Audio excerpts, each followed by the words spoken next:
Before the first cities, before names, before kings, there were only footprints and the sound of the wind. They walked where the mammoths walked, followed the stars like songs in the sky, made homes out of fire and stone and stories out of silence. Their gods had no names. Their dreams had no borders. Only the moon watched as they whispered to the dark.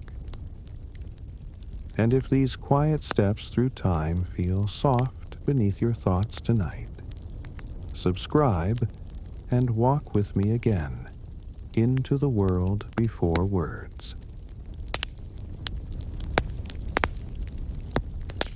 They did not know they were the first. They only knew the cold and the long road of hunger. They moved with the seasons. Their feet knew the paths better than their thoughts did. They followed rivers, watched the sky, listened to the earth. They had no maps, but they had memories, told in hands, in firelight, in the way someone turned to the wind before it spoke. Children learned from watching, not from books, but from snow and scars and songs hummed softly while sharpening a stone. They were not wild. They were not primitive. They were alive, inside the breath of the world, still untouched by fences or clocks. They looked at the stars and maybe they wondered, just as you do.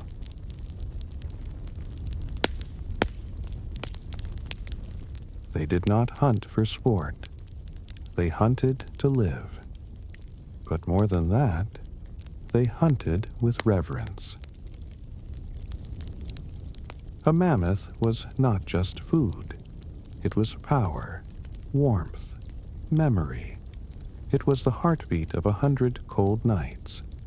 Its bones became homes. Its hide became shelter. Its death was a prayer. The hunt began long before the chase. They watched the herds for days. They studied the wind, the silence, the tracks pressed deep in the snow like messages from another world. They worked together, silent, slow, like shadows. Each person had a role. Each step was a ritual. They whispered to the earth, to the spirits, to the breath of the beast itself. When the moment came, they moved like one body, a sudden storm of courage and fear. Spears flew, voices rose, and then a crash, a silence, a sacred ending. Afterward, they touched the fallen giant with open palms. Some cried, some sang, some drew marks in the dirt to remember. Because every mammoth taken meant a winter survived, but it also meant something lost, something big, something ancient, something worth honoring. Even today, under glass skies and glowing screens, a part of us still remembers what it means to kneel beside a life that fed your own.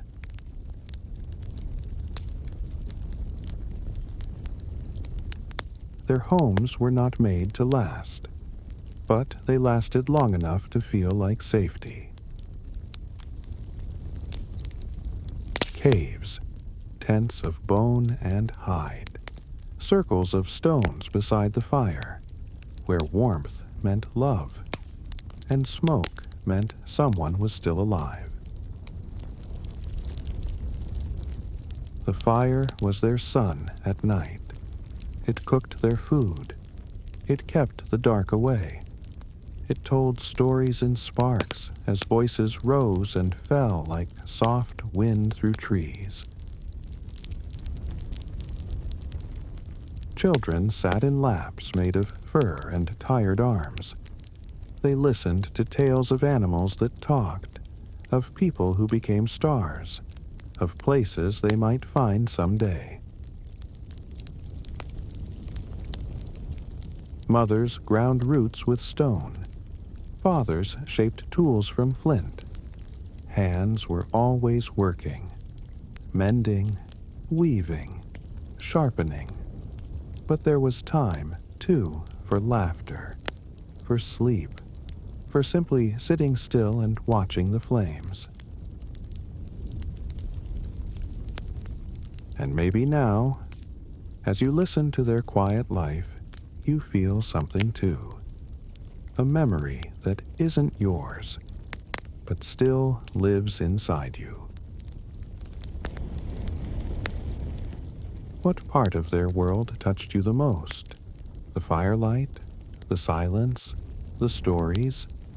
There were no mirrors, no clocks, but they knew each other deeply, by the way someone walked, or the way someone sang to the moon. And always, the feeling that the world was alive, that trees were listening, that animals had souls, that dreams could walk beside you in the snow.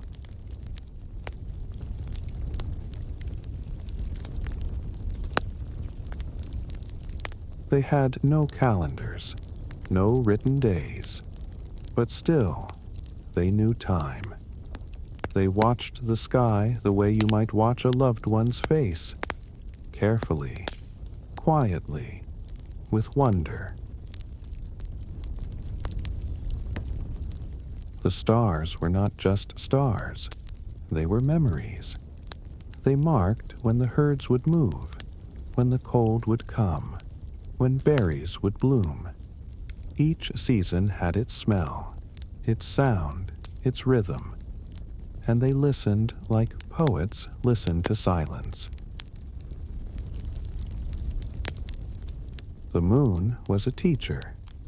It changed its shape like a story unfolding in the dark. Its cycle meant something, a signal to gather, to wait, to dream. Clouds spoke too. So did birds. So did the crack in the ice or the first flower pushing through frost. Nothing was ignored. Everything was part of a greater whisper from the earth itself. They didn't separate themselves from nature. They were not outside of it. They were nature, moving with it, feeling it.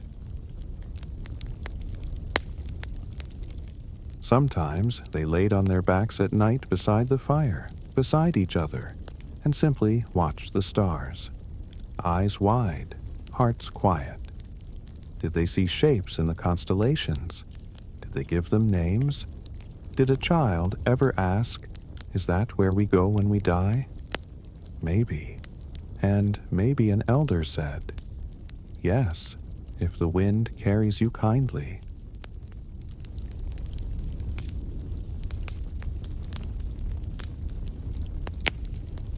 They had no churches, no written prayers, but still they believed.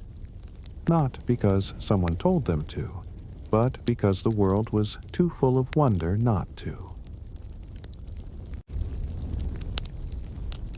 A strange rock in the forest, a perfect circle of bones, a dream that felt more real than daylight. All these things became signs. Somewhere, deep in a cave, a hand pressed red paint against stone. Fingers spread wide.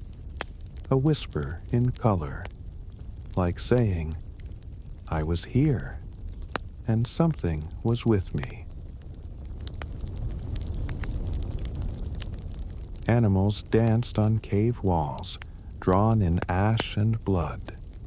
Bison, horses, deer with shining eyes. Not just pictures, but maybe prayers, or warnings, or dreams.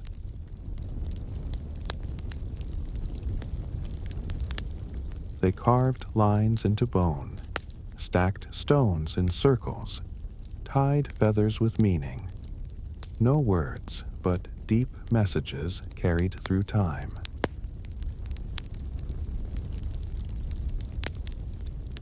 And in the firelight, when stories rose into the dark, some said the sky had spirits, and the trees had souls.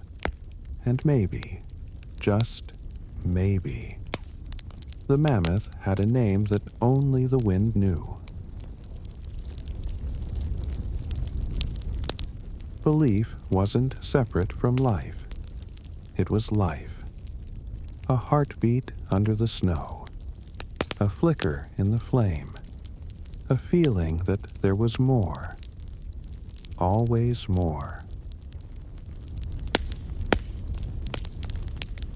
And tonight, when you close your eyes, maybe you'll hear it too. That same soft pull from long ago, calling you to wonder.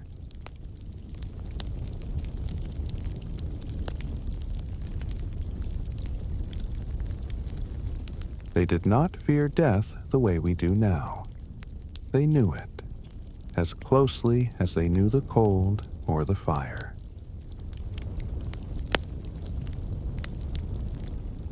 When someone died, they did not disappear. They stayed. In stones placed carefully, in beads worn around the neck, in the way someone lit the fire a little slower that night. There were no graves with names, no carved dates, but there was meaning, always meaning.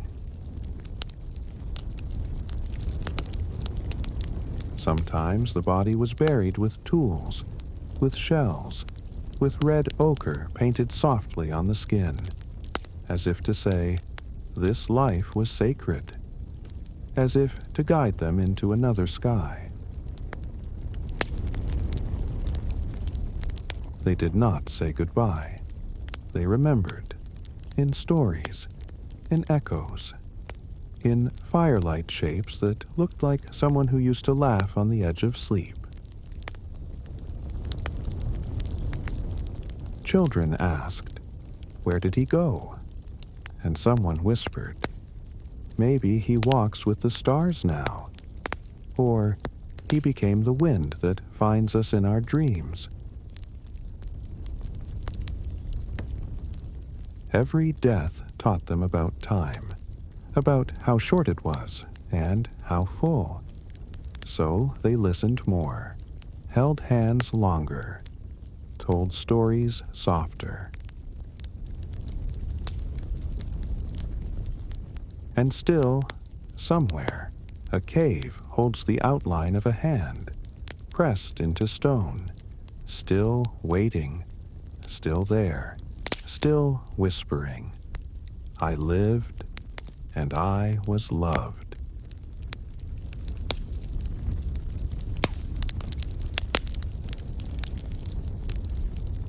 At first, the change came slowly.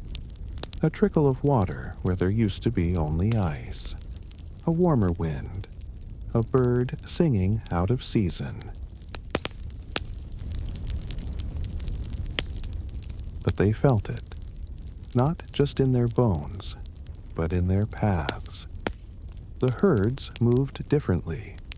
The rivers ran faster. The cold, once a forever companion, began to loosen its grip. Forests spread where there had been only snow. New plants grew. New animals came. And with them, new questions.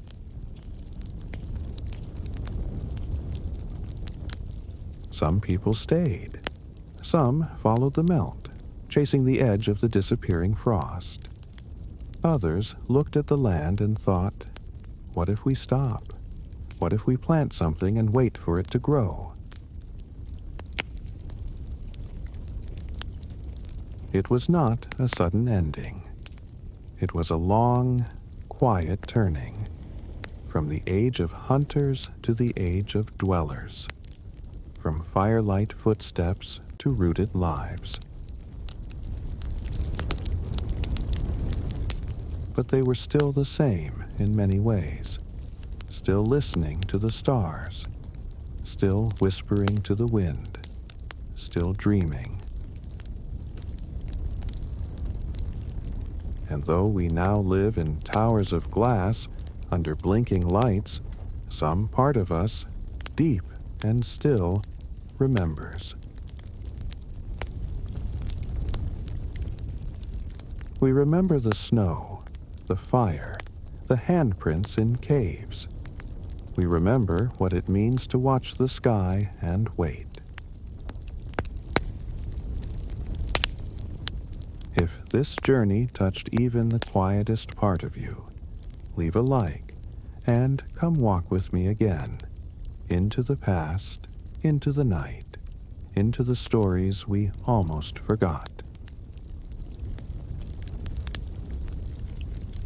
Sleep well, and may your thoughts move softly, like footsteps through ancient snow.